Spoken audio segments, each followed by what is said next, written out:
Hey everyone, welcome back to the Camino Cento Torre. We are in Budoni, beginning VAD on stage D18, headed northbound, and we'll be headed in the direction of Olbia, which is a major city, major port, both for aviation and for seagoing vessels as well.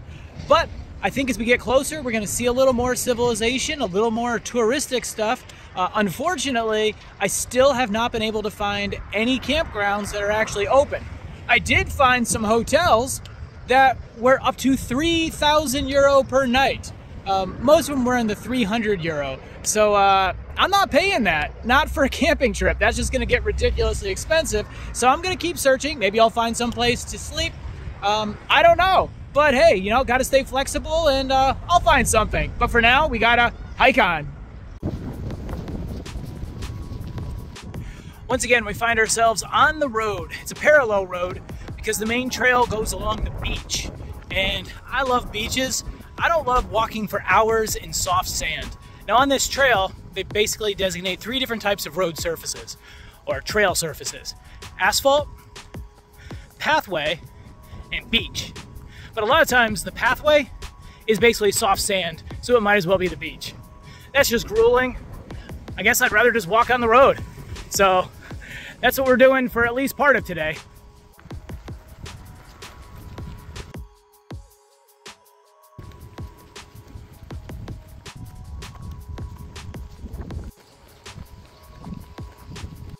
And we are in San Teodoro. This ends stage D18. Now time to start D19. Well, I think that's a good sign, because I know when I get to Olbia, I'm definitely doing some scuba diving.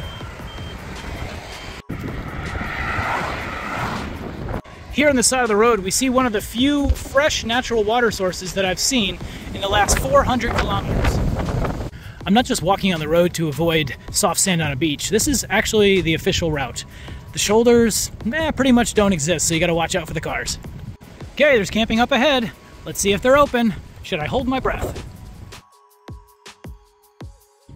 Hey everyone, I'm here in Olbia. I didn't shoot too much video there at the end because, well, let's just say I was on the road and that's just not as beautiful as actually seeing, you know, the beach and mountains and the trail. But I've had a little time here in Olbia to see some of the sights. It's a beautiful city with a lot of good food. But I think I might have to see a little bit more and, of course, eat a little bit more too.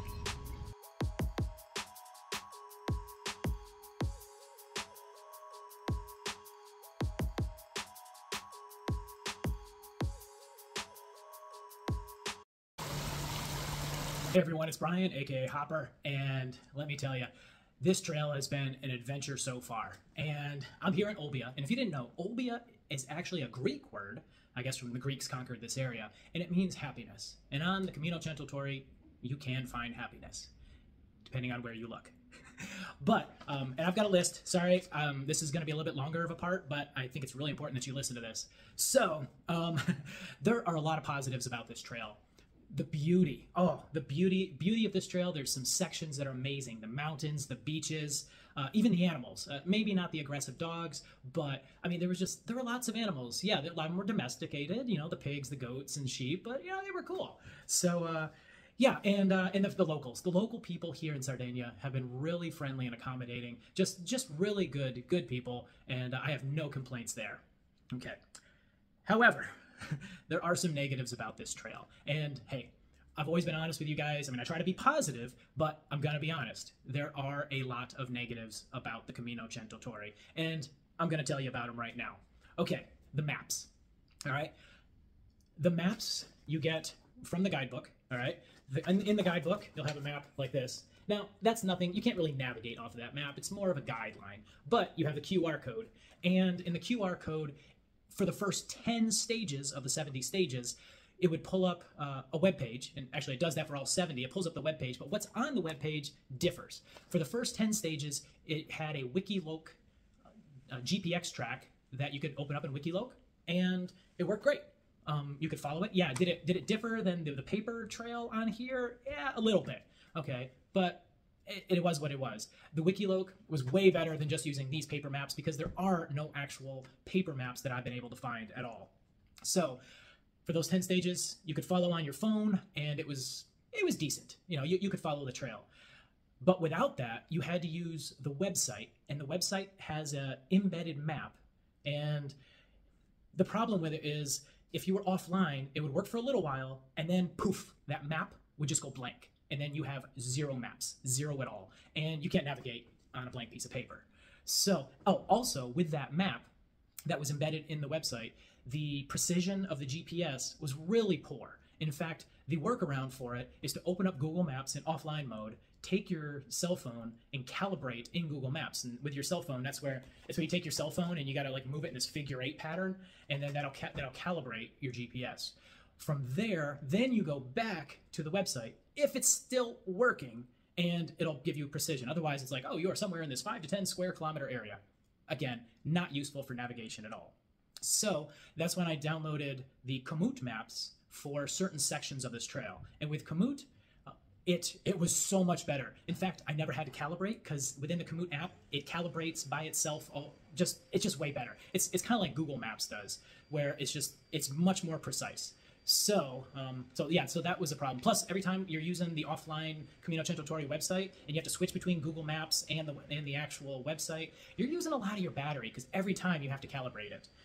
So one of the problems was accommodations. Okay, not many accommodations were open. When you get to bigger cities, like Cagliari, Olbia, and Obatax, and some other ones, that was fine. But in between, nothing was open, and the accommodations that you could find tended to be on Booking, because the website that you pull up on here, it does list accommodations and it tries to list campgrounds, but the campgrounds are all closed. I shouldn't say all. I found 2 that were open, and they cost 10 and 12 euro per night, affordable, but usually it's like 60 euro a night. I mean, depending on where you are, there are some places where it was going to be like 300 euro. So this is not an inexpensive trail if you cannot find accommodations. Now, if you can't find any accommodations and you have to wild camp or bivouac, then obviously it gets a lot cheaper, but then you're actually breaking the law, and that's not the intent. We don't come to another country to break the law.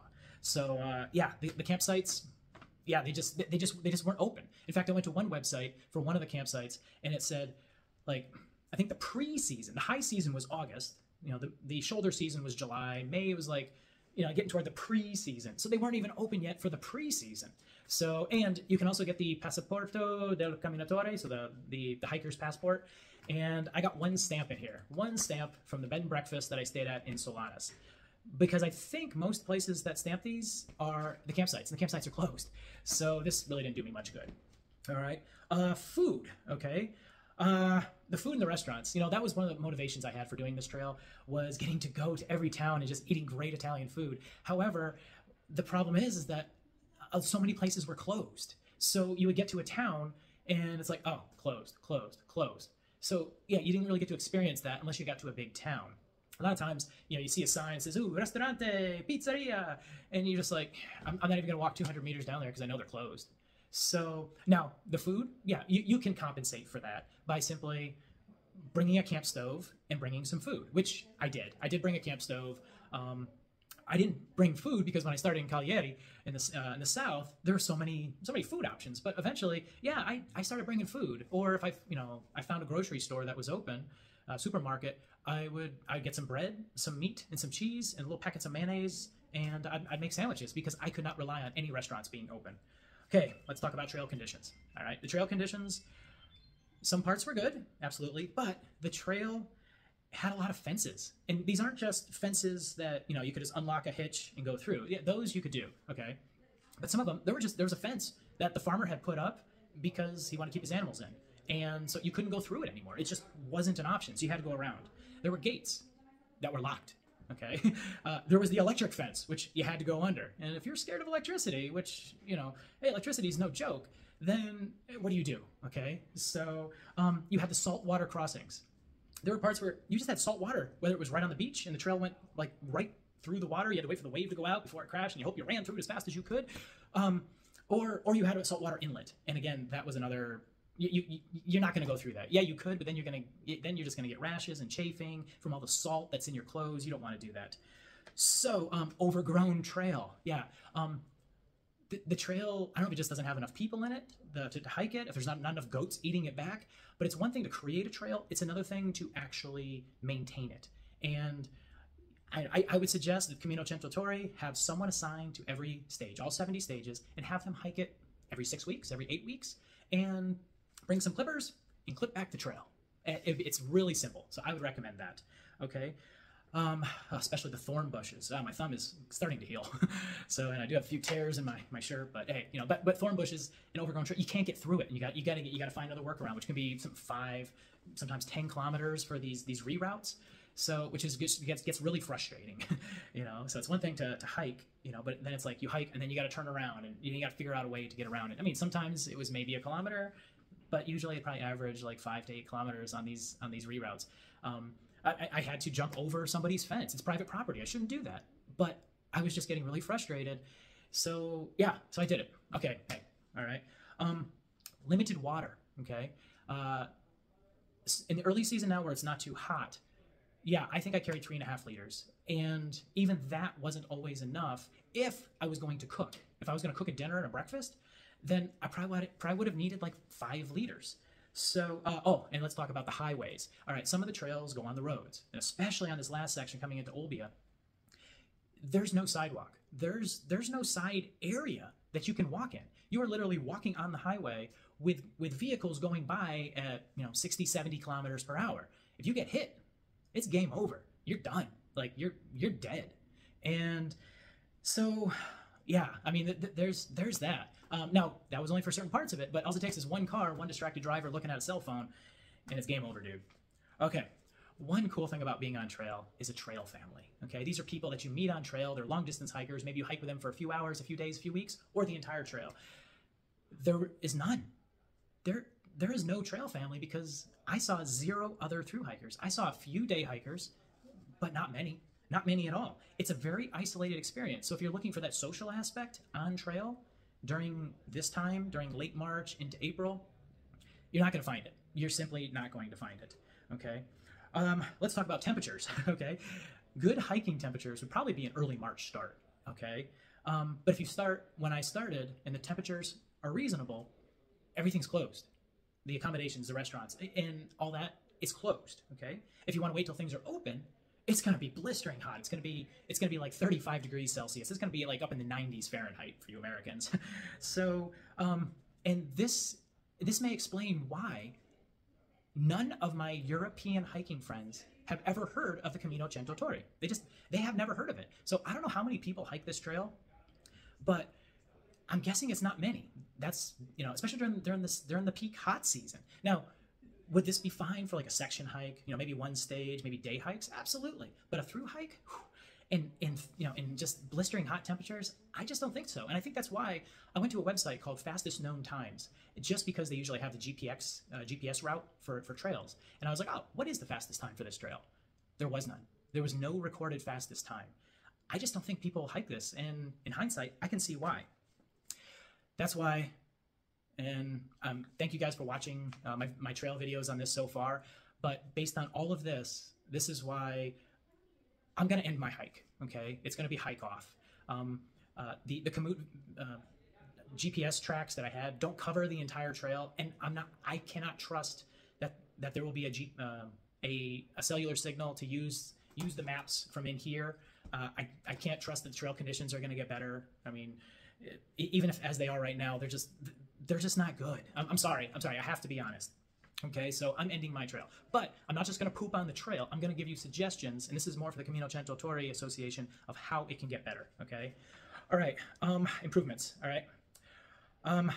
Either have to find a way to allow wild camping, okay, which may require changing the law, or contract camping locations, campsites, and actually have them open. Otherwise, people aren't going to have a place to stay, and they're going to have no choice but to break the law. And that's not the objective, okay? We need to do trail maintenance. It's one thing to just create a trail.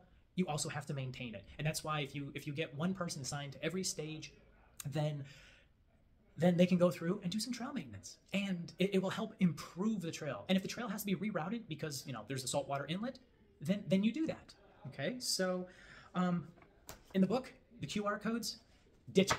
Forget them, all right? Get a GPX track and have it so people can put it into the hiking app of their choice. There's All Trails. It can even be on Google. Komoot is a great app. If there's an app called Far Out, if you can get the GPX track and far out, you are going to make tons of revenue for the island, because people are going to come here just to hike it, because you have to have good navigation. If you don't, it's not going to work. Okay. And yeah, if the book is okay. Okay. I mean, yeah, it brings you to a website. Honestly, just put the information on the website and make it free. Okay. Because yeah, you're selling the books, you know, you're selling the passports, which offer you discounts at places that I guess if they were open. But yeah, you won't sell those anymore. They weren't expensive, so you're not really making much revenue. The revenue you will make for Sardinia on this trail will exponentially be more than the book sales if we maintain the trail, get good navigation, and allow for accommodations and for places for people to stay. So that's the key thing. You guys do that, and the Camino Centro-Torre is going to be an amazing trail. Okay, so thank you very much for watching. Sorry this last bit is a bit longer than you may have anticipated. If you have any comments or questions, please post them down below.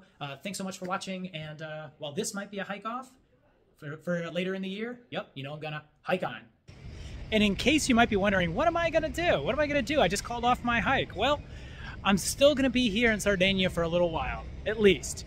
I'm gonna be here in Olbia. I'm gonna do some scuba diving. I'm probably gonna take some trains and buses to other parts of the island, do a little day hiking, and just see what else Sardinia has to offer. At least that's the intent, but we'll see. You never know what's around the corner.